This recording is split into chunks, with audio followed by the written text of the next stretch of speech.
Como sociedad nos hemos integrado en un colectivo que busca que tengamos la mejor protección posible, pero también al mismo tiempo hemos desarrollado prácticas que no son del todo igualitarias o inclusivas para el reconocimiento de otros grupos, la otredad, la diferencia, o por lo menos así lo percibimos nosotros. En la nocturna, la discapacidad en Nuevo León.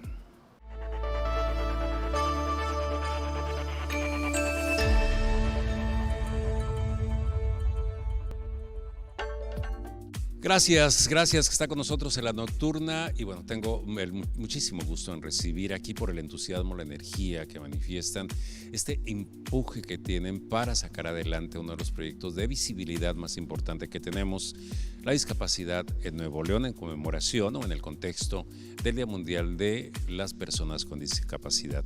Claudia Patricia Martínez Lozano, Pati, presidenta del Consejo Ciudadano de Personas con Discapacidad de Nuevo León. Muchas gracias, Pati, que estás aquí.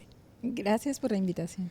Y Laura Cantú, integrante del Movimiento de Personas con Discapacidad en Nuevo León, que ya platicaremos sobre este tema. Muchas gracias por la invitación, estoy muy contenta y agradecida de estar aquí. Gracias, muchas gracias, Laura. Víctor Esparza, integrante del movimiento, presidente, debo decir, del movimiento, integrante del Movimiento de Personas con Discapacidad en Nuevo León. Agradezco mucho la invitación y muy buenas tardes, noches a toda la audiencia. Bien, muchas gracias que están con nosotros. Estamos en un bellísimo espacio que es el Lab Nuevo León. Agradecemos a quienes dirigen este recinto, nos hayan brindado las facilidades para hacer esta nocturna para usted. Y bien, abramos el tema, la discapacidad. ¿Cuáles son las dimensiones? Bueno, si pudiéramos empezar por el perfil del Consejo, sus atribuciones, sus compromisos, qué es lo que está haciendo por las personas con discapacidad en Nuevo León, y luego ya entramos al tema que es todavía más difícil de escudriñar. Perfecto, muchísimas gracias. Pues sí, definitivamente el Consejo Estatal para Personas con Discapacidad nace del compromiso en ley desde la Convención de los Derechos de las Personas con Discapacidad, firmada por México, baja a través de las leyes federales hacia la discapacidad, como la Ley de Inclusión a Personas con Discapacidad, y localmente en Nuevo León es la Ley de Protección a los Derechos de las Personas con Discapacidad. La última reforma fue en 2018. 2019 con 2019. Lo de inclusión laboral, creo. Exactamente. O sea, se ha estado legislando a favor de eso. Ya veremos qué tanto en la práctica ha estado ocurriendo lo que por lo menos la ley deba lo que dice la ley, ¿no? Víctor, el movimiento de las personas con discapacidad, si nos das una idea, y ahorita abordamos la agenda, pero por lo pronto una idea de qué es lo que va a ocurrir mañana sábado. Pues este sábado, tanto aquí en la ciudad de Monterrey como en muchas ciudades de México, e incluso varias capitales de América Latina, saldremos a las calles, muchas personas con discapacidad, familias, amigos, aliados, organizaciones, y cuanta gente tenga una muy buena voluntad de querer una sociedad más igualitaria, bajo la premisa del orgullo y la dignidad de las personas con discapacidad. Orgullo y dignidad de las personas con discapacidad. Bueno, eso me lleva a que tal vez abra la mesa o abro la mesa preguntando cuál es la visión que tenemos, la visión de las propias personas que tienen una discapacidad en este sentido tan etiquetado que se tiene de una persona en condición de discapacidad, y cuál es la visión que tenemos como sociedad, cómo los vemos en términos, por supuesto, que tendríamos que generalizar, no podemos particularizar mucho. Pero bueno, pues abrimos la mesa. ¿Ahorita? Laura, si deseas aportar en este sentido. Pues en realidad yo quiero solo decir que soy nueva en el movimiento, que quizá desconozca yo muchos términos, pero lo que sí les puedo decir es que una persona con discapacidad ante todo es persona. Yo creo que deberíamos empezar partiendo desde ahí. Entonces, pues por ser persona, pues debe tener los mismos derechos que todas las personas se supone que tenemos. Derecho a la educación, derecho al trabajo, a una información accesible. Hay tantos avances, pero también tantas áreas de oportunidad en las que todavía hay que trabajar. Áreas de oportunidad, Pati, áreas de oportunidad, Víctor. ¿Cómo estamos en eso? Bueno, yo creo que en términos generales, ¿cuál es la mirada que tenemos como sociedad hacia las personas con discapacidad? Bueno, es que la tarea es transversal. Hay mucho por hacer, entonces por eso aún nos falta y estamos trabajando constantemente en ello, porque estamos luchando contra una cultura que se viene arrastrando, pensando en la discapacidad como un sujeto pues de lástima o de no visualización hacia una equidad de condiciones, porque definitivamente por ser persona con discapacidad se necesitan ajustes razonables que permitan la equidad de condiciones, ahora sí que el piso parejo para todos, Ajá. en cuestión de alcanzar dichos derechos, ¿no? Sí. Y es a partir de ahí que se piensa culturalmente como si fuese un favor y la realidad no es así.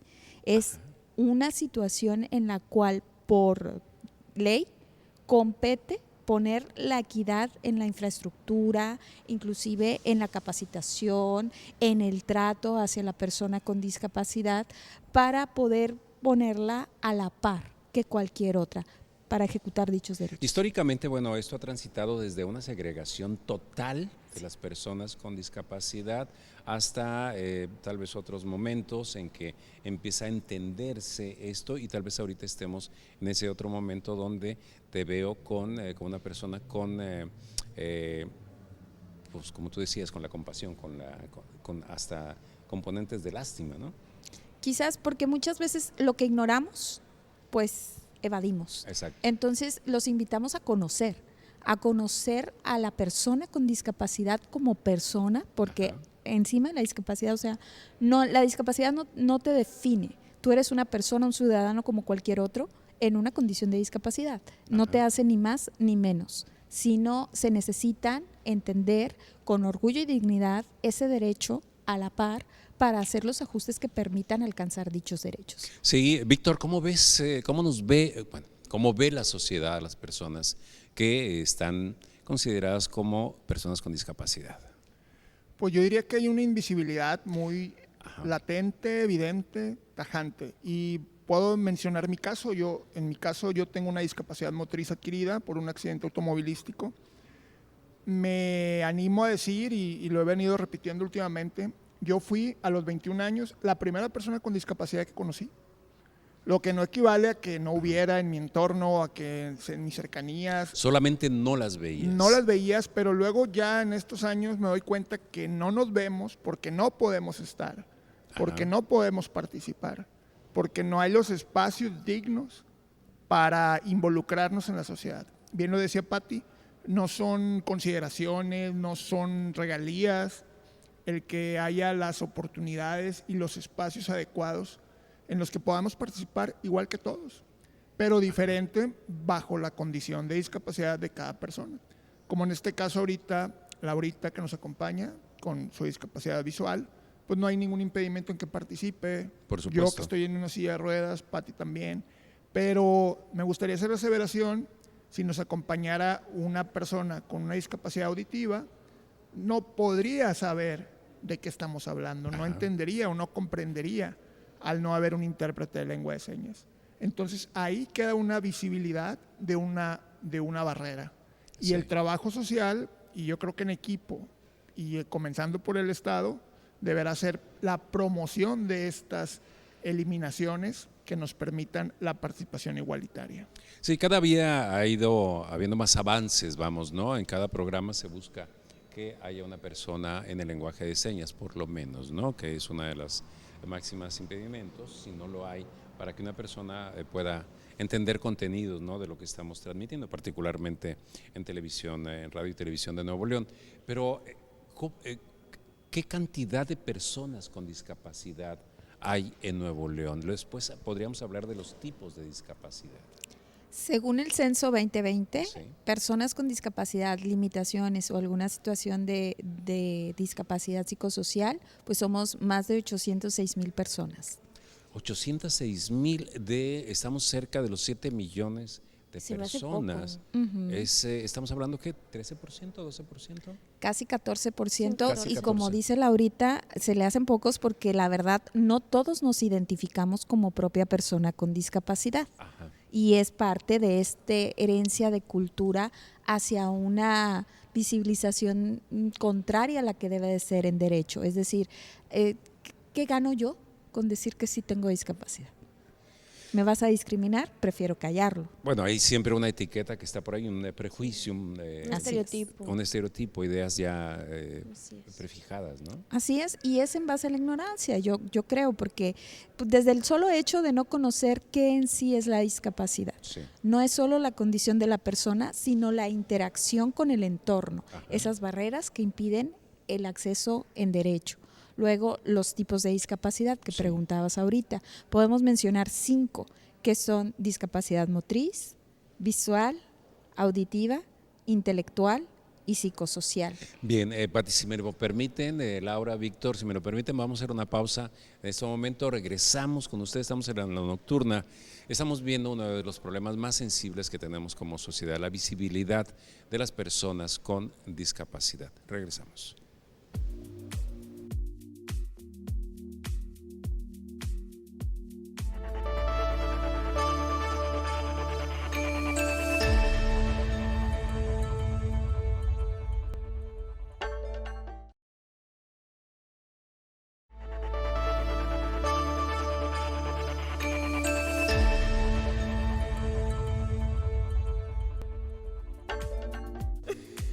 Estamos en una charla muy interesante. Estamos en una charla muy interesante acerca con Víctor, con Pati, con Laura, del Consejo para las Personas con Discapacidad y el movimiento de las personas con discapacidad que va a ocurrir este sábado, el día de mañana, ¿no? Estamos en una charla pues muy agradable, muy entusiasta, ¿no? Hablábamos de los tipos de discapacidad y citabas tú, no solamente la invisibilidad, sino también el mostrarse como una persona con discapacidad. ¿Esto ocurre? Es decir, ¿de qué me sirve decir que tengo una discapacidad si ya me van a poner una precondición ahí, ¿no? Pero bueno, hay discapacidades que podrían no notarse. Pero a ver, tú tienes la mejor opinión. Gracias. El ejemplo más claro es cuando se busca un empleo. Cuando alguien Ajá. pone en su currículum que tiene una condición de discapacidad, ni siquiera es llamado a Se las desecha entrevistas directamente. digitales ni nada. Ajá. Sin embargo, cuando nuestros compañeros omiten esa parte, se les hacen las pruebas digitales, las pasan y a la hora de la entrevista personal, ahí es donde empiezan las barreras, quizás actitudinales, Ajá. quizás por no reconocer si tienen esos ajustes que le permitan o le garanticen la Sí. seguridad y el derecho a equitativamente realizar sus funciones. Entonces, por ahí parte mucho de ese miedo. Sin embargo, hay que reconocer la identidad es un derecho de todos. Y Por esta supuesto. identidad yo creo que es desde casa. Desde el hecho de reconocer en casa la condición de discapacidad y hacer los ajustes desde casa para que tenga el entorno pertinente para realizar su función Ajá. desde la casa. O sea, en lo personal, yo soy hija única y en casa me ponían igual a mi cuarto, a las calificaciones, a esto, a lo otro. Bien, podíamos llegar a decir, no, Ajá. pero ¿cómo? Bueno, búsquele, mija. O sea, aquí hay formas, aquí hay ajustes, Sí. aquí hay herramientas que se te dificulta desde ahí para visibilizar desde casa esas ajustes razonables que te permiten ejercer derechos y obligaciones.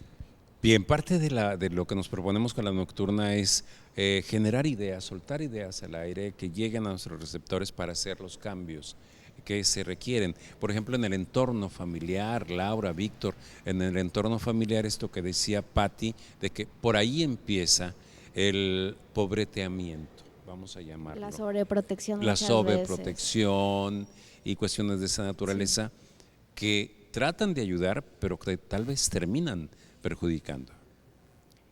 Sí, así es. En todas las discapacidades sucede, o sea, quizá yo voy a hablar un poquito más por la parte visual. Pues muchas familias piensan que una persona ciega o con baja visión, pues en la calle no es capaz de desenvolverse correctamente, Ajá. o de tener un trabajo, manejar una computadora. Y eso a veces, esos prejuicios, esos estereotipos, pues van desde la propia familia. Afortunadamente no es mi caso, pero sí hay muchos compañeros que sí tienen esas situaciones. Pero pues yo creo que ahí también los familiares pueden recibir algún tipo de asesoría, de acompañamiento, para pues que tengan los medios informativos y formativos para darse cuenta de que su familiar con discapacidad es perfectamente capaz pues de realizar tantas actividades como él lo desee, estudiar, trabajar, tener una familia, formar una familia, porque ese también es otro problema, que a veces los derechos sexuales y reproductivos de las personas con discapacidad están pues todavía un poquito en retraso, pero ahí vamos. Bien, bien. Víctor. Fíjate, en este respecto yo sí me gustaría dejar claro o abrir también la reflexión de que entre el 80 y el 85% de la discapacidad es adquirida, no es de nacimiento. Y hacer entonces el señalamiento a raíz de esto, que así como no a nadie lo enseñan a ser padre o madre, sí. a ninguna familia la enseñan a tener un hijo o una hija con discapacidad. O sea, es un golpe muy abrupto, muy intempestivo, que no hay, de hecho en el común ya de por sí no hay una resiliencia innata de la comunidad, y para una familia pues viene siendo un tsunami que te revuelca.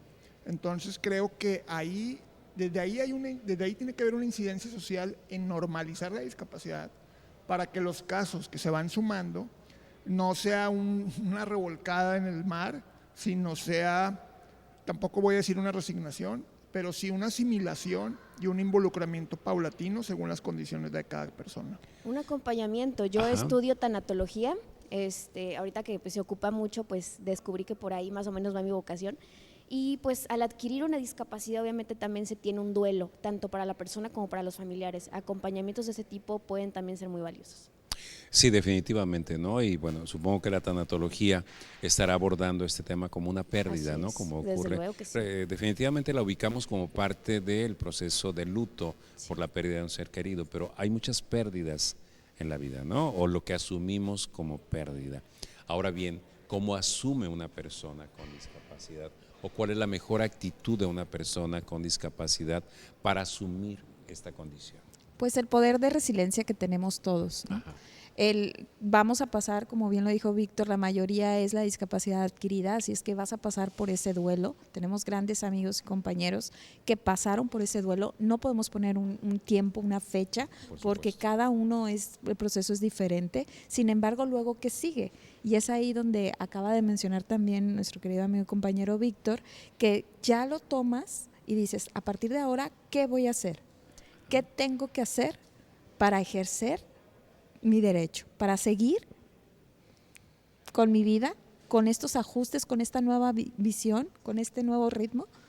Pero aún así sigo siendo persona, sigo siendo la persona que no debe de ser visibilizada con lástima, ni mucho menos. No eres ni más ni menos persona al adquirir la condición de discapacidad. Simplemente el rumbo que creías tú llevar va a cambiar un poco de dirección.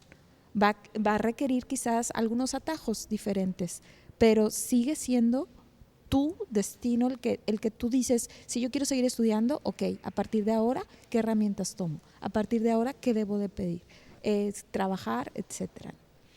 Y ahí, es donde nos empezamos a enfrentar a las barreras del entorno, ¿verdad? Así es. O sea, realmente, ¿cuáles son las barreras del entorno? Las barreras del entorno son todas aquellas limitaciones que por default están ahí. O sea, que ya ni las vemos. Te voy a poner un ejemplo bien concretito. Ha pasado 20 años el Museo de Historia Mexicana con una rampa larguísima en la entrada principal, que la rampa está ahí, pero es una rampa que no se puede usar de manera digna o autónoma, de manera independiente, e incluso para ayudarnos se necesita hacer un casting. O sea, literalmente, a ver, tú sí, tú no, menos, porque su prolongación es larguísima, la pendiente se eleva y queda normalizado que hay una rampa, pero si no se puede usar, pues ¿para qué sirve la rampa? Multiplícalo por N,000 ejemplos. Eso es de una presencia, de una accesibilidad mocha.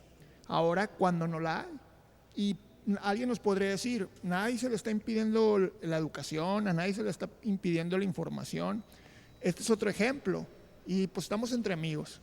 El Congreso de Nuevo León no transmite sus sesiones ordinarias con intérprete de lengua de señas. Ahí está la información. Nadie te está impidiendo abrir YouTube para enterarte de lo que está pasando. Claro. Pero si no hay intérprete, queda un porcentaje de la población, en este caso la que tiene discapacidad auditiva, sin enterarse. Entonces, esas son las barreras del entorno que vamos encontrando como si fueran sabalitos en verano. Es que tenemos que hablar que, bueno, las sociedades, pues, por supuesto las componen las personas, ¿no? Pero también las componen el equipamiento de la ciudad para la atención de, en este caso, grupos con discapacidad. Tenemos que decirlo, tenemos rezagos en muchos aspectos de la vialidad y dentro de estos rezagos está el de equipamiento de las ciudades para personas con discapacidad. Eso está ocurriendo. Un diseño universal sería, Un diseño universal. sería la palabra. ¿Por qué? Porque el diseño universal incluye a toda persona, aquella familia con carriola, mujer embarazada, adulto mayor, persona obesa, Ya, etcétera. entiendo muy bien lo que estás diciendo. Es decir, no hay diferencia en la diferencia, es decir, no hay diferencia en la diversidad, no Así debiera es. haber. No debiera haber. Si tú Ajá. lo haces inclusivo con un diseño universal, no va a haber distinción. Ajá. Y vamos a poder acceder de forma autónoma, como es nuestro derecho, a la vialidad, al libre tránsito, a la movilidad. No van sobre un trato en especial, van sobre un trato igualitario. Equitativo e igualitario. Equitativo porque son, por ejemplo, en comunicación, lo acabamos de mencionar, quizás no para todos va a ir la interpretación, sino Sí. para aquella persona con discapacidad auditiva. Ahí es lo equitativo. Sin embargo, el derecho a la comunicación es de todos. Desde el Sí. momento que tú no pones a ese intérprete, por ignorancia o por lo que quieras, estás discriminando. Bien, ¿cómo andamos de equipamiento? Laurita, Es más, hasta equipamiento personal para poder visibilizar esto. Pues equipamiento en cuanto a infraestructura de la ciudad o así, pues bueno, a mí me tocó una experiencia, yo fui candidata para una diputación local y me tocó hacer un experimento con una de las candidatas para alcaldesas del municipio de San Pedro, un recorrido en el que no había como esa, o sea, según nosotros pensamos que pues San Pedro, el municipio más rico de Latinoamérica, pero le faltan espacios accesibles. Nos encontramos con una bajada de calle, pero no tenía rampa ni nada y era una bajada de banqueta como muy alta, entonces Sí. como una persona con silla de ruedas sola no se puede bajar ahí, o sea, la tienen que ayudar. Entonces ahí no está el espacio propicio para que una persona pueda ser independiente. Y así como ese, pues hay muchos ejemplos. Las vías podotáctiles, que algunas están en el centro o en los aeropuertos, a veces hay gente obstruyéndolas o los vendedores ambulantes, no sé, X. A veces sí hay equipamiento, pero pues no se puede usar, como decía Víctor hace un momento.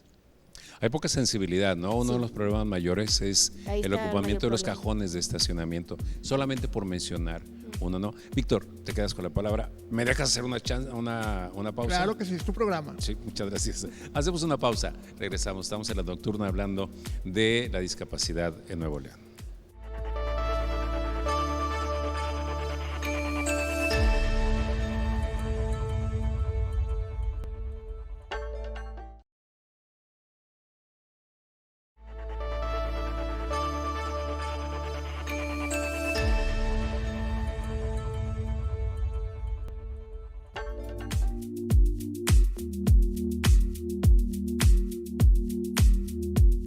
Hablábamos hace un momento, bueno, Laura ponía sobre la mesa y preguntando qué tanto estamos equipados como ciudad para atender, para que sea un sistema universal de atención, ¿no? Ancianos, niños, jóvenes, personas con discapacidad en sus diferentes tipos. Pero también poníamos, y estaba Víctor a punto de tomar la palabra, el equipamiento personal que tenemos o del que carecemos para ver de manera adecuada a las personas o la diversidad, pero en particular a las personas con discapacidad. Claro, ya comentaban hace ratito de la discriminación y la vulneración por años, décadas, incluso reflejada en los términos minusválido, inválido, tullido y una variedad, ¿no? Sí. Pero también hay que tener mucha alerta en esa discriminación que se da por la condescendencia y el romanticismo de la discapacidad, y en la que nos hemos visto involucrados muchos, y también las organizaciones y el mismo Estado lo ha provocado. Me refiero a lo pronto con el término, por ejemplo, capacidades diferentes. Fue un término que se popularizó durante un sexenio federal, que se transminó a muchas secretarías de salud estatales y que aún se sigue manteniendo, pero que está invisibilizando la discapacidad por atribuir una condición fantástica, ¿no? De capacidades diferentes. Ajá. No somos garrafones, ¿no? Decía por ahí una amiga. O porque le tienen miedo al término de discapacidad. Sí, definitivamente. Entonces, ante esta temeridad, Ajá. recurrimos a estos eufemismos románticos que también invisibilizan y también son obstáculos para una normalización de la vida. Porque como dijo Laurita hace rato, antes que tener una discapacidad, somos personas. Sí, bueno, es que políticamente correcto buscan siempre la salida políticamente o el término políticamente correcto, ¿no? Tal vez la sociedad sea un poco más, ¿qué decirlo?, cruel, o tal vez sea más cruda o más franca al momento de llamarlos, o trata de encontrar los términos adecuados por ignorancia. Pero en el caso de los programas públicos, tratan de abordar esto desde un punto de vista de lo políticamente correcto más sus agregados, es decir, qué es lo que les pueda traer cierta conveniencia o ciertos dividendos políticos, ¿no? Pero ¿cuál es la ruta que pueda seguir una sociedad para poder reconocer esta diversidad y en este caso la diversidad que nos manifiesta la discapacidad en las personas? Pues yo creo que el primer paso es el reconocer per sí lo que sí es y no es la discapacidad, la terminología correcta como persona con discapacidad. Sí. Y ojo, una vez que ya conoces a la persona, le llamas por su nombre. Ajá. Entonces es precisamente ahí donde radica esta inclusión. El decir, ok, antes no conocía por temor a no saber cómo referirme, o si lo voy a escribir en alguna investigación, pues pongo persona con discapacidad, alguna nota, persona con discapacidad. Pero una vez que la conozco, pues es Laurita, Laura, es Víctor, es Patti, Claro. les llamas por su nombre. Luego, el convivir con personas con discapacidad. Cuando uno hace una reflexión, como bien dijo Víctor, antes estaban quizás, pero no las veías. Sí. Y si ahora ya estás conociendo, aprendiendo y reconociendo en tu entorno, vas a ver que ahí están. Tan solo por ejemplo, en ir a un restaurante y identificarte, si yo fuera con alguien con discapacidad, si yo fuera propia persona con discapacidad, ¿puedo acceder?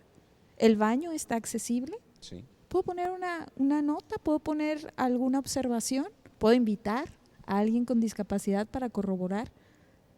Y cuando el derecho es mutuo, ahora los números lo dicen, muchas son adquiridas.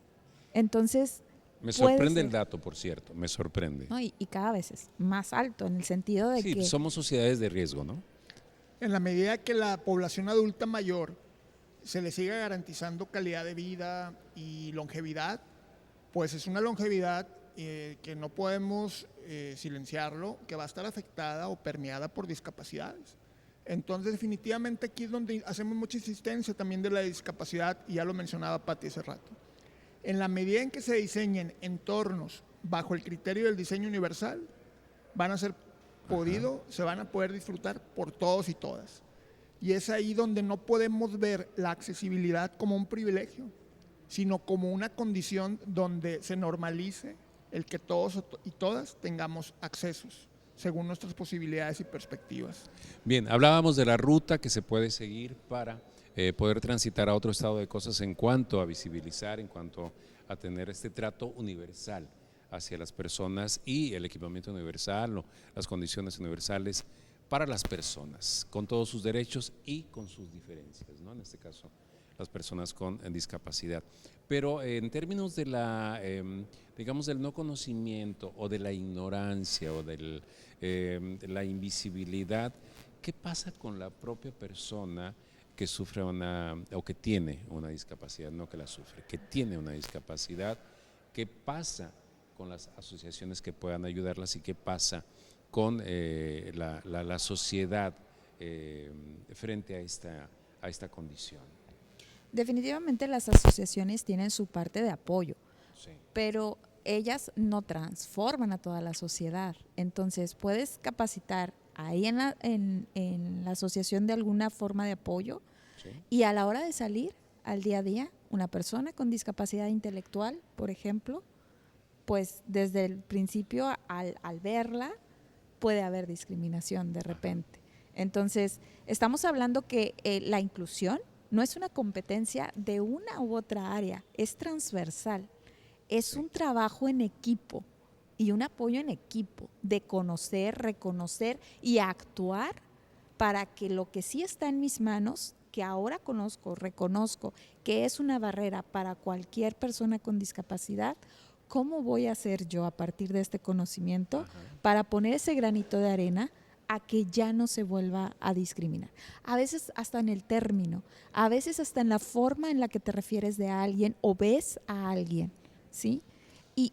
No se trata de que nos enojemos con esa otra persona, se trata de que le compartamos el deber ser, el cómo sí se trata a esa persona, con equidad, con inclusión, con orgullo y dignidad. Bien, las personas, y lo repito, las personas que tienen alguna discapacidad y que se refugian en nichos de confort y no salen a dar, pues no sé si decir la lucha, o por lo menos a hacerse visibles como ocurrirá en esta jornada. ¿Qué pasa con ellas? ¿Qué tanta participación hay de estas personas? Yo quiero ahora sí que meter mi cuchara aquí. Desgraciadamente en todas las discapacidades pues hay personas que por lo mismo de que no han podido pues manejar bien su situación, sobre todo cuando es adquirida, como comentamos, pues como que viven en esa zona de confort y dejan que sus familias hagan todo por ellos. Y hay muchas personas que, por ejemplo, pues no van a asistir al movimiento que vamos a tener este sábado, más tarde les platicamos sobre eso, pero dicen, no, es que eso no es lo mío, o pasa mucho en la discapacidad visual. Yo he tratado de hacer convocatoria con algunos compañeros, pero no sé, o sea, por ese lado veo como mucha resistencia y sí, evidentemente hay muchas personas con discapacidad que están en una zona de confort. Ahí yo creo que ya es más como cuestión de que ellos se sientan empoderados y pues ahora sí que yo siempre tengo una frase, ¿quieres que te incluyan? Inclúyete tú. O sea, tú también puedes con lo que tienes, con todos los dones y capacidades que tienes, tú también puedes hacer lo posible por visibilizarte y que te den un trato igualitario, digno. Víctor. Y como otra cara de la moneda, porque es algo que he venido testimoniando en las últimas semanas, no sucede en automático.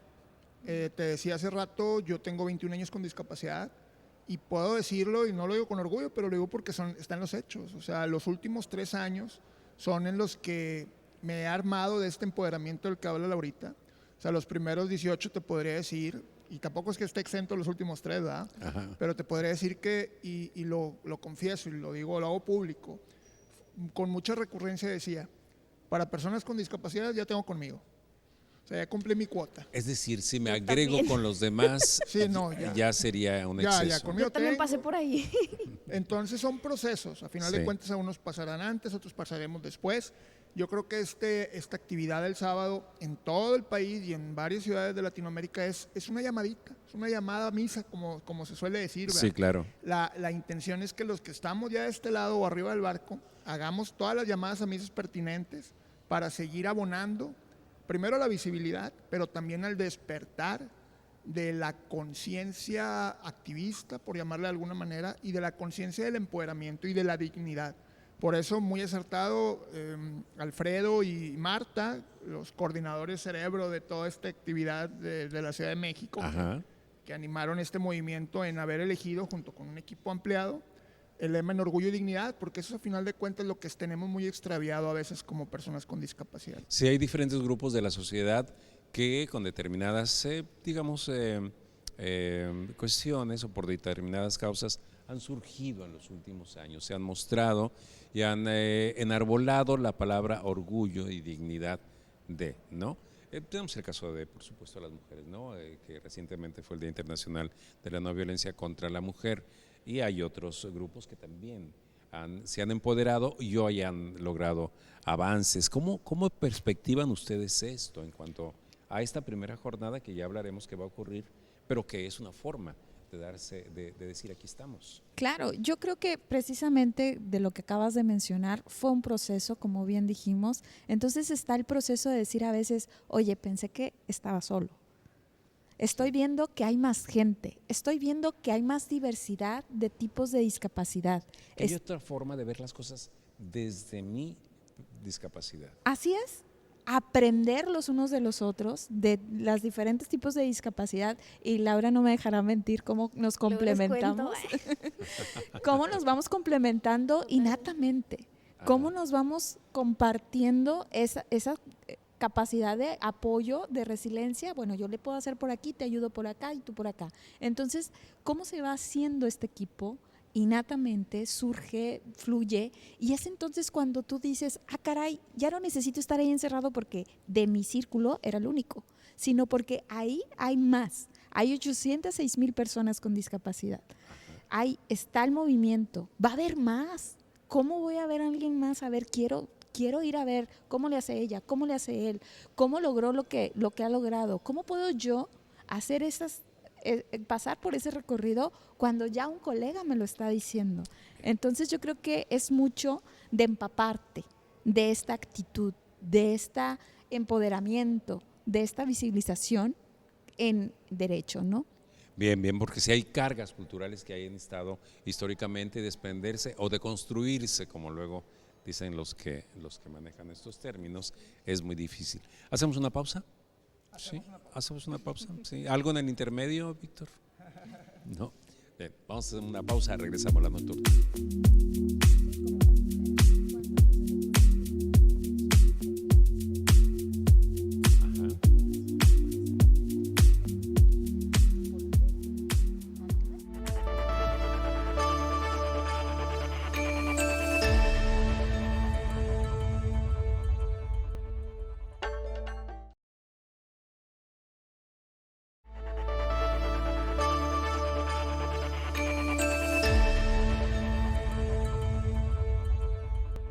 Lo digo con Sí, Okay. las mujeres, hablabas de las mujeres. Así es como el proceso, inclusive con esta independencia de la visibilización digna de la mujer a la par, pues cómo fue transformándose de poco en poco. Antes ese estigma te decía que tú como mujer no podías estudiar, no podías votar. Sí, no, es hasta los años 50 cuando ya se otorga el derecho a la mujer de votar, ¿no? Entonces, ¿cómo fue un proceso y se sigue luchando? Entonces, obviamente la discapacidad no está fuera de eso.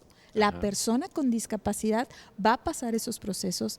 Lo siento un poquito más amigable en el sentido de que se puede arropar un poco más con los colegas porque no tienes por qué repetir estigmas, sino al contrario, una vez que yo ya descubrí cómo quitándome esos estigmas de encima, Laura puede hacer lo que hace, entonces yo quiero hacerlo así también.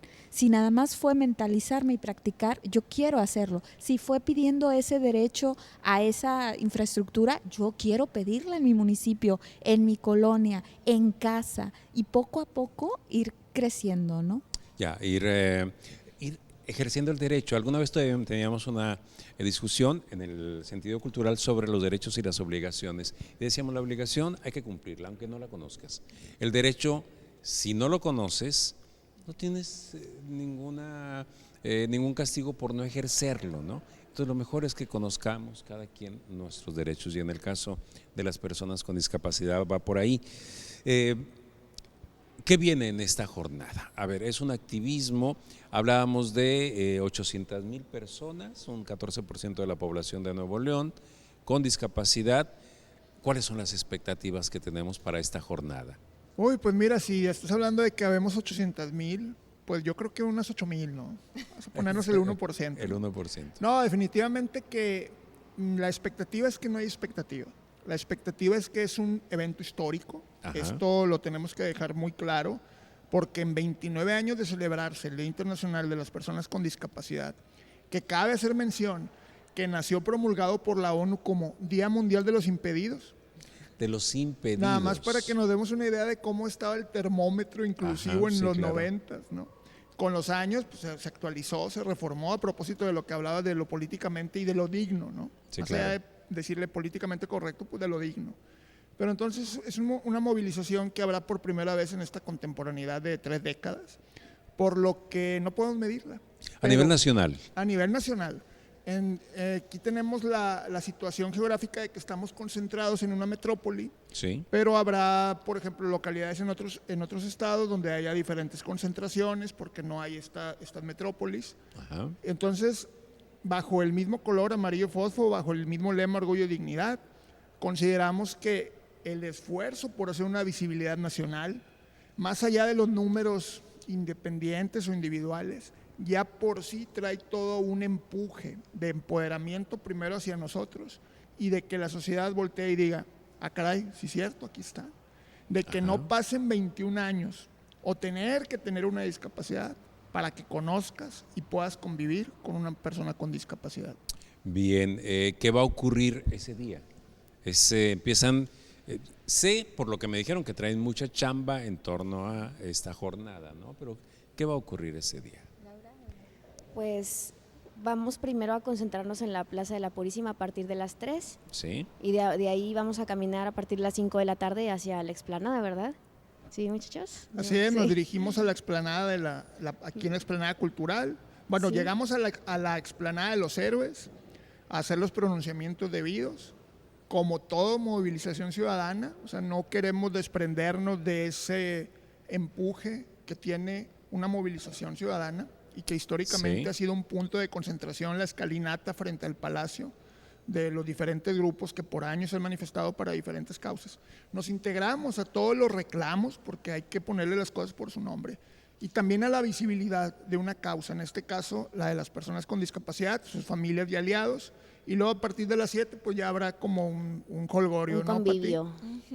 Pues Bien, muy bien. también se está conmemorando. Entonces, hay muchas personas que ya están incluyendo en grupos musicales, en algunos eventos. Entonces, encantados los traemos para que pongamos el ejemplo y disfrutemos de la música inclusiva, ¿no? Donde hay 2 grupos, puntos suspensivos y el otro.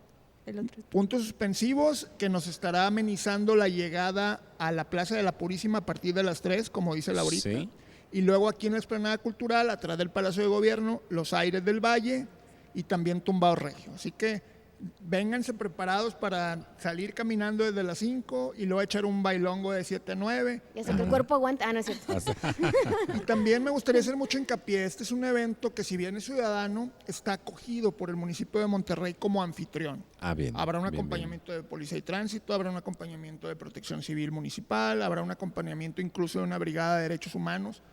Hicimos un recorrido previo incluso por el trayecto que es Hidalgo, Cuauhtémoc y Juan Ignacio, Sí. para identificar áreas de riesgo, porque estamos muy conscientes de que somos una comunidad con movilidad reducida y que de por sí no salimos. Imagínate una experiencia de salir por vez primera y que hubiera un incidente. No lo deseamos, pero sí vamos a tener todas las precauciones y cuidados para acompañarnos juntos y juntas por una visibilidad digna y por una participación en la ciudad que es para todos. Claro. Al inicio de esta charla, Pati citaba que ¿para qué digo que soy incapacitado? ¿Para qué me muestro incapacitado si voy a generar toda una serie de reacciones que me son adversas, ¿no? O que por lo menos no son las deseables? En ese sentido, ¿qué instituciones, hacia dónde la familia, tal vez como primer gestor del cambio o de la adecuación, de la resiliencia, del pensamiento de la persona que acaba de sufrir un accidente que lo deja con alguna discapacidad, o bien que tiene que asumir su discapacidad de nacimiento, ¿a dónde acercarse? Pues definitivamente hay organizaciones de la sociedad civil, hay un directorio por ahí de organizaciones de la sociedad civil en el cual puedes acercarte a ese primer contacto hacia la discapacidad, el conocer de qué se trata, cuál es la atención, por cuánto tiempo, cómo darle el empuje o el desarrollo, sí educativo, sí rehabilitación, están instancias gubernamentales como el DIF, están diversas organizaciones e instancias. Pero yo creo que lo más importante es no ciclarnos solo en eso, que es lo base, sino a partir de ahí salir. ¿Para qué digo que soy persona? Acuérdate que el término correcto es persona con discapacidad. Con discapacidad. Así es. ¿Para qué digo que soy persona con discapacidad? Para vivir, para ejercer mi derecho, para identificarme como cualquier otro ciudadano y poder disfrutar de esta vida, de esta ciudad, como cualquier otro, con equidad, con orgullo y dignidad. Bien, muchas gracias Pati. Laura, finalmente para cerrar la nocturna. Pues invitarlos a que acudan a la marcha de este sábado a partir de las 3 de la tarde en la Plaza de la Purísima, convivir personas desde con tu misma discapacidad y con otras discapacidades. Para mí ha sido muy enriquecedor convivir con personas del movimiento con discapacidad auditiva, discapacidad motriz, no saben todo lo que he aprendido yo. Y no nada más nosotros, o sea, inviten a sus familiares, o sea, esta marcha es absolutamente para todos, entonces pueden llevar personas con discapacidad, sus familiares, todos están invitados, estamos con toda la actitud listos para recibirlos y tener una convivencia y un momento muy enriquecedor y muy agradable para todos y preparados porque vamos a hacer historia este sábado. Víctor, el agente de cambio, ¿qué hacemos? Sumarnos porque en estos ejercicios de participación es con los que se puede contagiar la empatía.